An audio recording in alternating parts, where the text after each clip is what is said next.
what should worry Indian parents the most, an increasing number of children are now being infected with COVID-19, along with the serious symptom in the ongoing lethal second wave.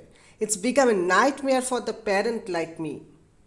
In this background, to keep our children safe, I am here with pediatrician Dr. Durga Prasad. Durga Prasad ji, yes. Welcome to YAM TV. As you know that this second wave, that compared to the last wave, the first wave, the children are less affected. But this time, children are, 21% children are affected. We are getting daily news. So how to deal with this as a parent? What should be the precaution we should take care of? Yeah, actually, the first wave, the amount of kids who were affected with COVID was very less. The percentage was nearly around 5%, not more than 5 to 10%. That was because of the lockdown.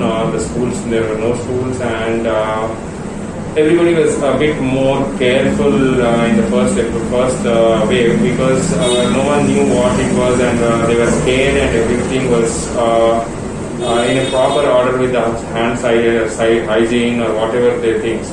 Second wave, what happened is second wave, we are trying to vaccinate the people who are around more than 45 till now. Later on, from again, we are getting vaccinated till from more than 18 years. So what happened here is the active people at the family, whoever stay at the family, were going out. And because in between we had a gap of 4 to 5 months where the amount of cases were a bit less, so everybody became a bit more complacent, and they became a bit casual. So what happened is whoever these active people who work for the family, the parents, or who are going out are getting the disease from outside, the corona virus from outside, and they are spreading it to the kids. So this time the exposure for the kids is more than the last time. That's the whole reason why the kids are being more number of positive percentage in kids has increased this time. So now, every parent is scared. So at least I receive around 10 to 15 calls in a day where the parents say both of us are affected, we parents are affected, the kids are also affected, or we don't know whether they are affected or not. What is the next thing we have to do is the first question they give. So first thing, if the parents are positive and the kids have any symptom of fever, cold, or diarrhea, or cough, they should get the kids tested first thing. If the kids are tested positive, the good part in the second wave, the percentage of kids getting the infection is high, but the I can say the good part in it is number of severity cases in the kids are very less. Around 1 to 2% of the kids are getting severe infections. Otherwise, it's the kids are just having the symptoms of flu and they are getting all right by a couple of days. Only with the symptomatic treatment what they are getting. So, but even still, we shouldn't be taking it very light. We have to be more strict in our parts, like wearing a mask, proper hand hygiene, and avoiding unwanted exposures, staying at home for kids, and if possible, the parents or whoever are going out, before they come back home, they have to be, after coming back home, they have to sanitize themselves properly. Try to wear a mask even at home when they are with the kids, and the measures like this will reduce the amount of infection that we are spreading to the kids. So you just said that wear a mask inside the house also. For a kid, every day, whole day wearing a mask, it's not a suffocation feeling for them. See, I'm not asking the kid to wear a mask. I'm probably telling you, wearing a mask for a long time is also not that feasible thing. So to avoid the amount of infection, even at least the people who are going out and coming back home, if they wear a mask, the amount of percentage of spreading the disease may reduce. So generally all the kids has got diarrhea, like fever, cold. It's a regular thing for them because of certain things. So environment, it's like everyday matter. But the thing is, means when a parent should, really take it seriously and get them into a hospital to go to consult a doctor. See, consulting a doctor in this situation with minor symptoms, I don't advise. They can have an online consultation or consultations where they can have a home telephonic consultation. Unless the kid is too sick or moderately sick, I don't want the parents to take the kids to the hospital. See, dull kid, diarrhea is more, the fever is more than 1 or 2 and persisting to be there even after giving the symptomatic treatment, having severe cough, having breathlessness, child appears very dull, not taking feeds. These are the things where, and the child going into dehydration, these are the situations where he has to go to the hospital. So going to a hospital again for the test, it's again a risky factor. Yeah, it's again a risky factor, but measuring the risk of testing the child and not testing the child, I would take testing the child would be a better option.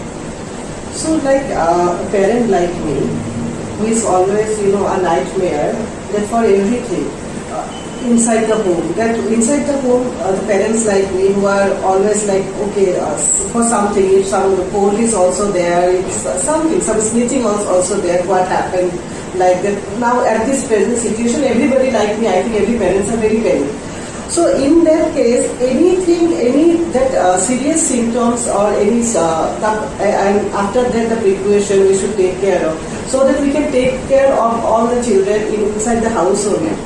See, as soon as you think that the parents are positive or the child has got exposed to a person to COVID, monitor the symptoms. Maybe the symptoms very, very mild, like ordinary fever or ordinary flu or diarrhea like 2 to 3 times a day. These things can be taken care at home by giving a symptomatic treatment and ordinary remedies what we do. Even after doing this, if the child is having severe symptoms, that is an alarming sign where they have to come to the hospital immediately. So like vaccination, which is like more important for everybody now, but it seems like till now the children are not getting it, and the sources said it will take 1 year to get it done. So like don't you think it's again a risky factor for the children? 100% it's a risky factor for a child. Every time whatever any person, any normal individual thinks that a vaccination is always for a kid. No one has thought that kids could be given last and the adults could be given first. Anytime what we do is a vaccine means it's a kid. So this is getting delayed because we have to get a lot of approvals for the safety of the vaccine for the kids. See, adults we can, for getting an approval for a kid takes a bit more time because we have to see a lot of side effects.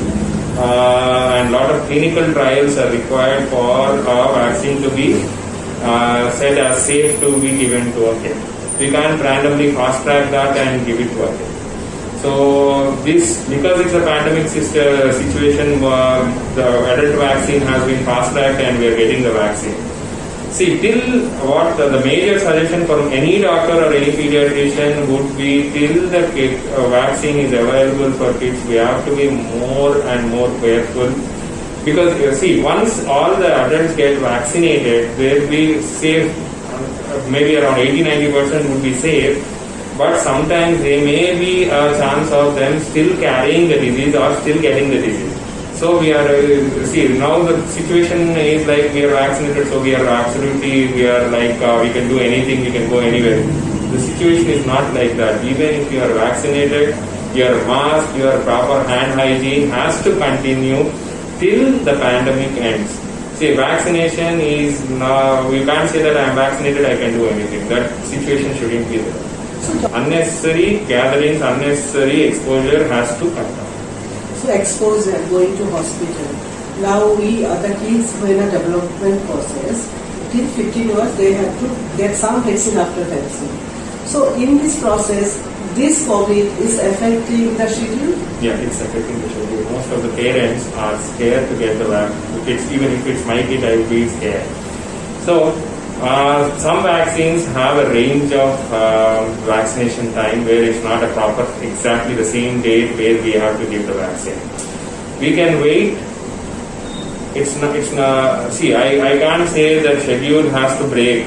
You don't need to break the schedule. You can give a gap between the vaccine. It's nothing going to harm the child.